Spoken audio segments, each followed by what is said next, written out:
Hey you guys, this is Tired Goth and you are reading Malware with me. So this paper that we'll be covering today on the topic of polymorphism and metamorphism in malware and how detectors like ClamAV and other software are able to detect the issues with the device software to detect exactly what is wrong with it. This is in the same vein of this particular topic. We're going to expand upon it today based on this paper and go from there. So polymorphism is for viruses one of the musts. BuzzFS brings us some valuable ideas to coding. His paper is very consistent and good written, but there are several omitted things that we should mention. Okay, so we got through the first sentence of the paper. I just want to let you guys know and remind you that this was sourced by vxunderground.org. Check them out, buy some merch. They're amazing. You can support them in so many different ways. And this is also from the Ivan LeFou archive on VX Underground, so that is also their definitive source. The other paper that I just did, Malware episode 92, Malware show episode 92, I should say, that is also sourced by vxunderground.org and Ivan LeFou. So this is not my original content in the works of this paper specifically, but my commentaries, opinions, and interjections certainly are. And so is the fact that I am reading it to you. That is my brand. That is my content. So without further ado, let's continue. Interesting idea of complicated scanning. First, it was shown in real life by Virus Idea because it uses cryptographic algorithm named Idea to encrypt its body. So what you'll notice if you are paying attention to the show is that there are going to be different methods for creating encryption to protect the malware so it's not instantly detected by the scanning software such as ClamAV and other, I guess you could say, like scanners that would go over the integrity of the packages that are there to see if there are any anomalies that end up being malware or could point to multiple malware layers within an attack. So it points out not only what's wrong with the software, but it points out other areas of software that are being affected by the same or similar attack. So the point here is that polymorphism and metamorphism actually works against the detection being accurate. So since there are multiple layers of the malware infection and there are multiple layers of the malware injection sites, possibly affecting different layers of the same app in sessions. It's also the session layer entirely. So if you know anything about the OSI layer, or you don't, I can break it down for you here. The OSI layer is the 7 layers of security and privacy, as well as the interaction within the machine from top to bottom. And the top or higher number 7, which is most commonly referred to as, but there are actually more than this, is something that kind of compiles and puts together, or at least encapsulates, really puts together the graphical layer of the user interface. So everything that has pictures, buttons, clickable items, hyperlinks, things that you would use to get to the web browser, this is in the UI for the graphical layer, or layer 7. This is also where people connect to the internet. They make their modifications with VPNs and all sorts of stuff visible on this layer. However, it's not limited to this layer. There are also interactions where layer 5 and layer 4 from the session level and the networking and security level, which touch base closer to the levels that touch hardware and electricity right from the power on source when you press the power on button, is where you would be then connecting with lower layers of the system that would be impacted by a malware if that were what was being present, if that was what you were dealing with. So with respect to polymorphism and metamorphism's impact overall on how this actually works, metamorphism and polymorphism challenge the integrity of the overall scan by either creating uniformity, where the scanner will not be able to detect the anomaly, or it will also create a situation where the packages will be scanned individually and not build up to the entire malware that has been present on the machine and interacting in separate parts.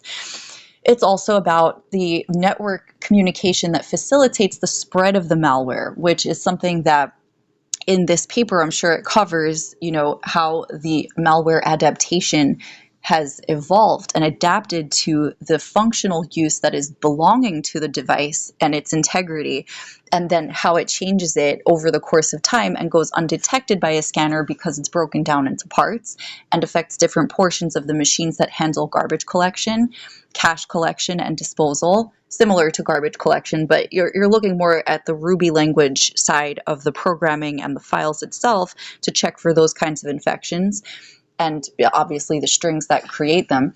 And then in addition to this, you also have header files, you have injection files, you have appended files, which are infected and stuck onto already functional parts of the device, and all sorts of other parts and portions of the device that would otherwise be working in the case that the malware was not able to be broken down into parts and spread itself all across the machine.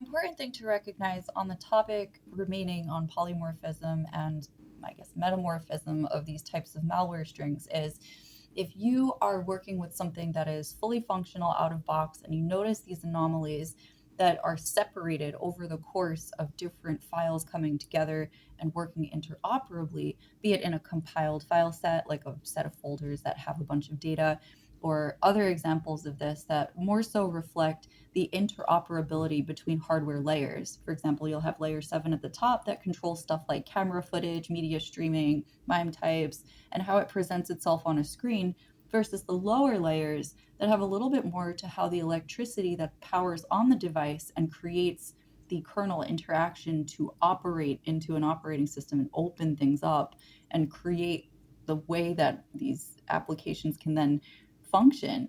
Then you have a whole bunch of parsing that happens and a lot of infections that can happen on that parsing layer. And for those of you who don't know what parsing is, I will relay it very quickly and very concisely to you. Parsing is translation. So, literally, whenever you power on your machine, you are powering on with electricity a device that can read the electricity as if it were a book. And the book that it reads it into and translates it into becomes the operating system's interactions with each other. Everything that happens on a computer chip is literally just electricity bouncing from place to place and giving instructions to the rest of the hardware, which is kind of incredible. But this is exactly what the device is doing. And that parsing happens in many different types of languages over and over and over again, all throughout each and every hardware and software interoperation layer. And some of the most common infection sites that tend to go unnoticed happen to be on the software session layers. The session layers are crucial because the session layers actually control how the apps and the programs that you're using are interacting inside one another and with other apps and other lower layers, which are less secure without some protection like a VPN or a proxy or a subnet mask, which overwrites the initial hardware address for presentation's sake. So it doesn't actually change it entirely, but it does change it for the sake of how it appears to others, sort of the way that we put on clothes to mask how we really look without coverage. So the session layers interact with the more nude or naked part of the machine, really, where there is no protection and there's just the raw electricity being parsed into numbers, binary, for example, and then binary is parsed into ASCII, for example, and then ASCII is parsed into hex, for example, and then hex can be parsed further into other assembly or programming languages or their interactive types. It really depends on what is being presented and what is being accessed.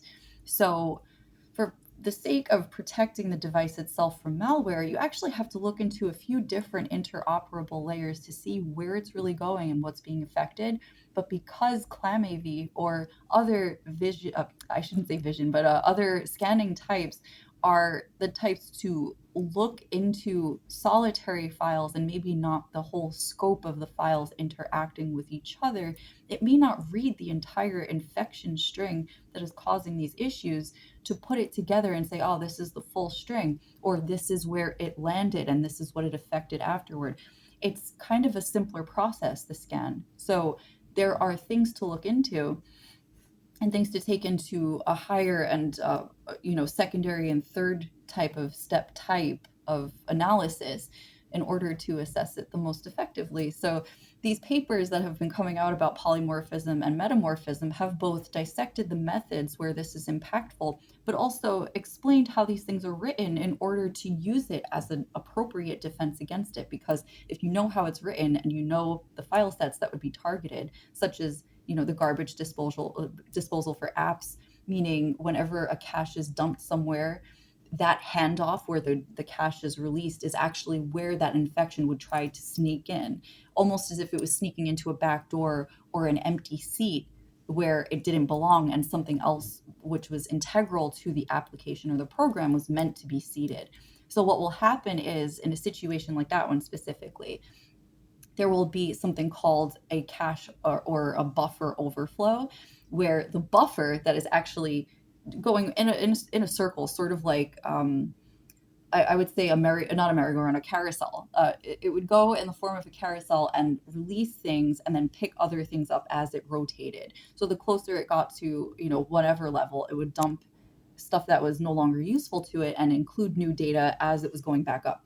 And what happens is, when that rotation happens and something is dumped out of the perceived bucket there, something that is a malware could take an attempt at climbing into that bucket with the empty space available to it, so that it takes up just enough space to fit under the new heap of data that would go into it. But since the heap is already accounted for in a quantity, this is what would create an overflow, and the bucket would be filled just a little too much. And that slight overflow is what creates the vulnerability, because the vulnerability is only accounting for so much space, and there's just enough malware hidden in that little compartment to sneak in there that allows for the insecure program to be affected by what is there.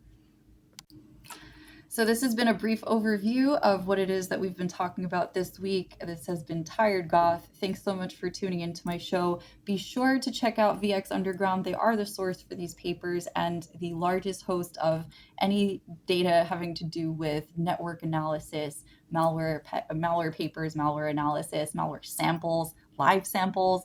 They have just about everything, and it's kind of incredible. So you have the option to check that out. And in addition to that, if you like what I do and you'd like to support my content, you can subscribe to my Patreon, for example. You can check out my Linktree and you get a free audiobook copy of my first published book in the series, Privacy Actually, of the Actually series, which is currently in the works as well. And you get a whole bunch of other stuff. You get recommendations to classes that are paid per minute by me. You can book me remotely, and I'm happy to teach you. We can strike up a correspondence. You have my contact info. And if you are interested, I am accepting donations, as the donations are currently financing me in the pursuit of me following my dreams against all odds. And I'll get into that later in the BTS. But thank you guys for all of your support. I love you. Take care. Bye.